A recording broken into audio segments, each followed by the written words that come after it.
जय हिंद साथियों, कैसे हैं आप लोग। भारत की स्वतंत्रता दिवस की हार्दिक शुभकामनाएं आपको भी, सभी को। चलिए, इस स्वतंत्रता दिवस पर Nalanda IAS academy, Nalanda learning centre आप लोगों के लिए कुछ ऐसे क्वेश्चन लेकर आया है, ठीक है, जिसको मुझे लगता है कि सबकी आंखों से वो गुजरनी चाहिए। हो सकता है कुछ लोगों को उसका आंसर पहले से पता होगा, और यह भी हो सकता है कि कुछ लोगों को इसके बारे में नहीं पता होगा। तो जिनको पता होगा उनका रिवीजन हो जाएगा, और जिनको नहीं पता होगा उनको जानकारी मिलेगी, ठीक है। तो इंडिपेंडेंस डे को जो है, इस स्वतंत्रता दिवस को जो है, अपने नॉलेज को जो है बढ़ाकर जो है मनाते हैं। जय हिंद साथियों, आपके सामने पहला सवाल है ये, match the following Gandhian movement with British governor general viceroy at that time. वैसे आप लोगों को पता होगा कि जो ब्रिटिश इंडिया जो था, ठीक है, उसके हेड को गवर्नर जनरल बोलते थे, और जो प्रिंसली स्टेट था, जो देसी रियासतें थी, उनके हेड को वाइसरॉय कहते थे, और ये दोनों व्यक्ति एक ही होते थे, राइट। 1858 के एक्ट से जो है ये व्यवस्था हुई थी। अब आपके सामने गांधी जी के 4 मूवमेंट हैं। नॉन कॉपरेशन मूवमेंट, जिसको हिंदी में जो है असहयोग आंदोलन कहते हैं। दूसरा, सिविल डिसओबीडियंस मूवमेंट, हिंदी में जिसे सविनय अवज्ञा आंदोलन कहते हैं। क्विट इंडिया मूवमेंट, हिंदी में जिसे भारत छोड़ो आंदोलन कहते हैं। चंपारण सत्याग्रह, हिंदी में इसे यही कहते हैं। अब आपके सामने जो है वो 4 आपके सामने जो है गवर्नर जनरल हैं, Lord Linlithgow, Lord Irwin, Lord Chelmsford और लॉर्ड वेवेल। और आपको बताना है कि इनमें से जो है कौन सा गांधीयन मूवमेंट किस ब्रिटिश गवर्नर जनरल के टाइम पर हुआ था। तो ये आपके सामने 4 ऑप्शन है। अब आपको इसको लगाना है, और आप क्या कर सकते हैं, वीडियो को पॉज करके अपना आंसर निकाल सकते हैं, ठीक है। और अब मैं आंसर दे रहा हूं इसका जो आंसर है वो है सी, ठीक है। यानी कि ए का आंसर क्या है, 3। नॉन कॉपरेशन मूवमेंट जो है उसके टाइम पर कौन थे, आपके लॉर्ड चैम्सफोर्ड साहब थे, ठीक है। सिविल डिसओबीडियंस मूवमेंट की बात करूं तो उस टाइम जो है कौन थे, लॉर्ड इरविन साहब थे। क्विट इंडिया मूवमेंट की बात करूं तो उस समय जो है लॉर्ड लिनलिथगो थे। और मैं अगर चंपारण मूवमेंट की बात करूं तो यहां भी लॉर्ड चैम्सफोर्ड थे। तो यानी कि लॉर्ड वेवेल जो है वो कहीं नहीं है। तो जहां जहां पर 4 है, जैसे यहां पे 4 है इसको काट दीजिए, यहां पे 4 है इसको काट दीजिए, राइट। तो आपका आंसर निकलने में आपको आसानी मिलती है, ठीक है। तो ये एक मैं क्वेश्चन सोच रहा था कि मूवमेंट के दौरान जो है ब्रिटिश गवर्नर जनरल कौन थे, ये यूपीएससी क्वेश्चन पूछ सकता है, तो इसीलिए आपके सामने लगाया, ठीक है। इसी से मिलता जुलता क्वेश्चन एक और हो सकता है कि गांधीयन मूवमेंट के टाइम पर इंडियन नेशनल कांग्रेस के प्रेसिडेंट कौन थे। तो ऐसा भी क्वेश्चन आपसे जो है डिफरेंट एग्जाम में, चाहे यूपीएससी के, स्टेट पीसीएस के, एसएससी के, किसी भी एग्जाम में पूछा जा सकता है। तो मैं चाहूंगा कि आप इसकी लिस्ट भी बना लें। चलिए, अब आपके सामने जो है दूसरा क्वेश्चन है, Who was the defense advocate for Bhagat Singh in his trial for Lahore conspiracy case? Lahore conspiracy case में जो है उनके एडवोकेट कौन थे, किसने उनको जो है डिफेंस किया था, ठीक है। तो आपके सामने ये 4 ऑप्शन है, सीआर दास, चित्तरंजन दास, ठीक है, जिन्हें देशबंधु भी कहा जाता था, जवाहरलाल नेहरू, चाचा भी कहा जाता था, आसफ अली और महात्मा गांधी। तो इस आपके सामने ये 4 ऑप्शन है, आपको इसका सही आंसर बताना है। और आपकी जानकारी के लिए बता दूं, वो है आसफ अली। इन्होंने जो है लाहौर कॉन्स्पिरेसी केस में जो है भगत सिंह को जो है डिफेंड किया था। तो ये क्वेश्चन मुझे काफी अच्छा लगा, इसलिए आपके सामने है। देन आगे बढ़े, which freedom fighter coined the slogan quit India. हम सभी जानते हैं, ठीक है, गांधी जी ने जो है ये आंदोलन शुरू किया था, क्विट इंडिया मूवमेंट को लीड किया था। लेकिन आपके सामने सवाल ये है कि इस स्लोगन को जो है किसने गढ़ा था, ठीक है। तो आपके सामने 4 ऑप्शन है, ठीक है। लोगों को लगेगा कि इसका आंसर महात्मा गांधी है, जो कि गलत है। इसका सही आंसर है यूसुफ मेहर अली। और आप लोगों की जानकारी के लिए बता दूं, यूसुफ मेहर अली ये सिर्फ क्विट इंडिया मूवमेंट के लिए ही इसको क्वाइन नहीं किया था इन्होंने स्लोगन को। इसके अलावा एक और स्लोगन था जिसको उन्होंने क्वाइन किया था, जिसको उन्होंने गढ़ा था, वो था साइमन गो बैक, साइमन वापस जाओ। क्लियर है कि नहीं। तो ये 2 जो स्लोगन है, ठीक है, इसे गढ़ने का, इसकी रचना करने का जो श्रेय जाता है वो यूसुफ मेहर अली साहब को जाता है। अब आपके सामने एक और क्वेश्चन है, which of the following pairs is or are correctly matched. ये आपके सामने 2 पेयर है। पहला है अरुणा आसफ अली, इन्हें grand old lady of India कहा जाता है। ये आपको बताना है ये पेयर सही है कि गलत है। दूसरा महात्मा गांधी, इन्हें the grand old man of India कहा जाता है। ये आपको बताना है ये जो पेयर है ये सही है कि गलत है। आपकी जानकारी के लिए बता दूं, आप चाहें तो इसका आंसर पॉज करके निकाल सकते हैं, लेकिन आपकी जानकारी के लिए बता दूं कि जो फर्स्ट है ये तो सही है। अरुणा आसफ अली को the grand old lady of India कहा जाता है। क्विट इंडिया मूवमेंट में इनका योगदान बहुत ही उल्लेखनीय था, सराहनीय था, इसकी जितनी तारीफ की जाए उतनी इंपॉर्टेंट है, बहुत ही इंपॉर्टेंट रोल था, इसलिए इनको the grand old lady of India कहा गया। लेकिन जब मैं grand old man of India की बात करता हूं तो वो महात्मा गांधी नहीं, आप सभी को पता होना चाहिए, ठीक है, दादा भाई नौरोजी जो हैं वो इसका सही आंसर है, ठीक है। तो इसलिए जो 2 है वो तो सही नहीं हुआ, तो आंसर क्या होगा, ए होगा, ठीक है जी। तो दादा भाई नौरोजी को grand old man of India कहा जाता है और grand old lady Aruna Asaf Ali को कहा जाता है। ये ध्यान रखिएगा, यूपीएससी या कोई भी जो कॉम्पिटिटिव एग्जाम में इस क्वेश्चन को पूछा जा सकता है।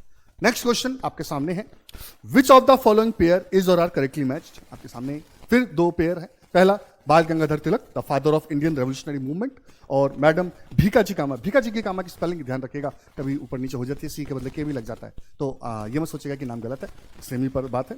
तो madam Bhikaji Cama the mother of Indian revolutionary movement, आपको बताना है क्या बाल गंगाधर तिलक को father of Indian revolutionary movement कहा जाता है या मैडम भीकाजी कामा को जो है mother of Indian revolutionary movement कहा जाता है। तो मैं आपको बता दूं ये दोनों ही जो पेयर हैं ये करेक्टली मैच हैं, तो आंसर क्या होगा, सी।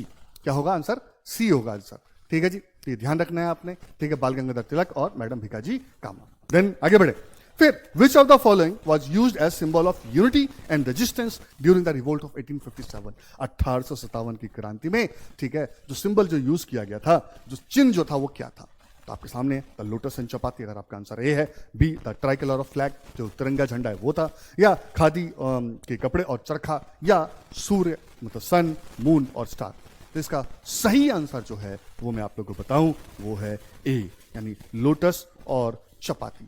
शायद रीजन ये होगा जो लोटस है वो हमारे कल्चर का सिंबल है, चपाती जो है वो हमारे मतलब इकोनॉमी का सिंबल रहा होगा, ठीक है। तो इसीलिए लोटस और चपाती जो है 1857 की क्रांति का जो है वो सिंबल था। ये ध्यान रखिए, ये कभी भी पूछा जा सकता है, ऑलरेडी काफी बार पूछा भी जा चुका है। देन नेक्स्ट क्वेश्चन पे बढ़े, फिर Bhagat Singh attack on assembly 1929, सभी को पता होगा भगत सिंह ने जो है सेंट्रल असेंबली में जो है अटैक मतलब बॉम्ब फेंका था उन्होंने। लेकिन ध्यान दें, यही मुझे एक बात याद आती है कि एक बार जो है एक व्यक्ति ने मुझसे पूछा कि भाई जो हमारे फ्रीडम फाइटर थे, जो हमारे रेवोल्यूशनरी मूवमेंट थे, ठीक है, उनको जो है टेररिस्ट कहा गया, तो क्या ये सही है। मगर देखिए बिल्कुल गलत है, कारण ये है वो टेररिस्ट नहीं थे, क्योंकि अगर आप भगत सिंह की बात करें तो उन्होंने बॉम्ब वहां फेंका जहां पर कोई निर्दोष व्यक्ति ना हो, ताकि वो सिर्फ जो है बम जो है वो धमाके लिए करना चाहते थे। वो बोलते भी थे कि बहरों को जो है सुनाने के लिए गूंज की आवश्यकता होती है, धमाके की आवश्यकता होती है।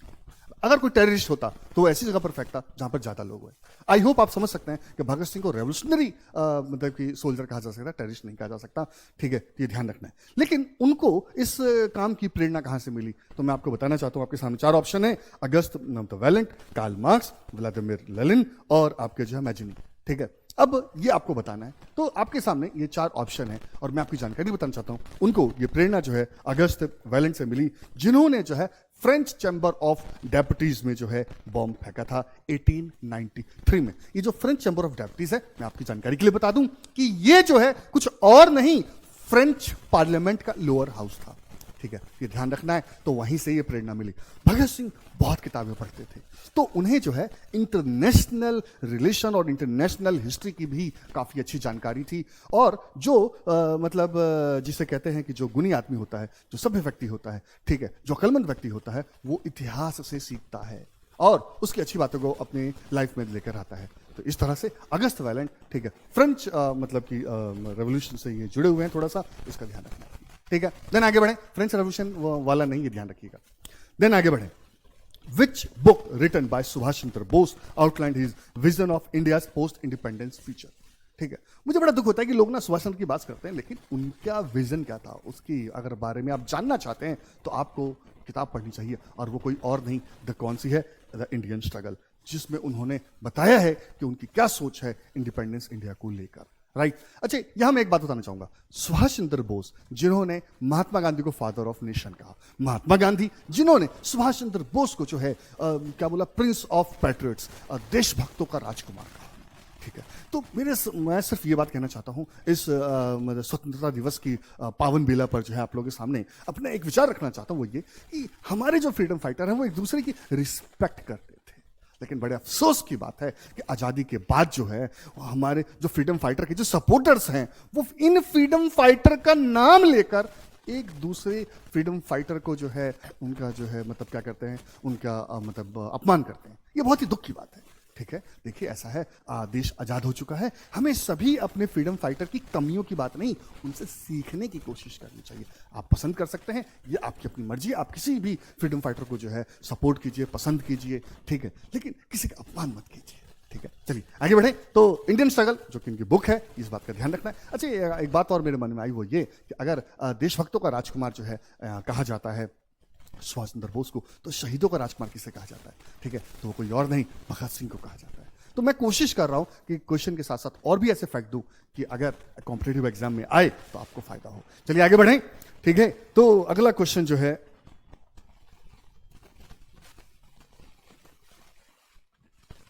वो ये है कि who announce the independence of India on radio. ठीक है, तो यहां ध्यान दें कि वो हैं पूर्णम विश्वनाथन। ठीक है, इन्होंने जो है ये एक मतलब आपके जो है साउथ इंडिया के जो हैं, दक्षिण भारत के जो हैं बहुत ही मजे हुए अभिनेता रहे हैं। और पूर्णम विश्वनाथन, ये नाम याद रखिएगा, जिन्होंने भारत की स्वतंत्रता की घोषणा की थी। वैसे एक क्वेश्चन जो है वो स्किप हो गया है, तो चलिए, आप क्वेश्चन तो अब नहीं दिख रहा है, लेकिन मैं यहां आपको बताना चाहता हूं कि भारत का प्रथम क्रांतिकारी, फर्स्ट रेवोल्यूशनरी किसे कहा जाता है? ठीक है, तो मैं आपकी जानकारी के लिए बताऊं, वो कहा जाता है बलवंत वासुदेव फड़के। बलवंत वासुदेव फड़के, इन्हें जो है भारत का प्रथम क्रांतिकारी कहा जाता है। ठीक है, ये वो हैं जिन्होंने रामोसी विद्रोह में जो है मतलब कि ये जुड़े हुए थे। और आपको जान के ताज्जुब होगा कि इन्हें सजाए काला पानी, और ये काला पानी जो है अंडमान निकोबार वाला नहीं, ये एडम में जो उनका अंग्रेजों का जो है जेल था, वहां पर उनको भेजा था। ठीक है, वहां से इन्होंने भागने की भी कोशिश की, लेकिन फिर पकड़े गए। और ध्यान दें कि ये हंगर स्ट्राइक करते हुए जो है इन्होंने जो है अपने प्राण त्यागे।